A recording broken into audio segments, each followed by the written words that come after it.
Hi, my personality had born good side and bad side, and I am still learning how to improve myself every day. First, I think I have many good personality. I am cheerful and open person, so I can easily make friends with others. I enjoy discovering new things and learning from this uh, different experience. I am also quite skillful in communication, but however, I also have some bad personality that I need to change. Sometimes I will have selfishly and only think about my own feeling. I also have a bad habit of interrupting others when they're speaking.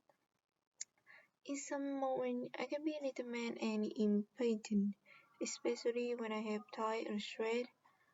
So in the future, I want to become a better person. I want to reduce my selfishness and learn to listen more carefully to others. By changing myself in a positive way, I believe I can build better relationships and live a more meaningful life.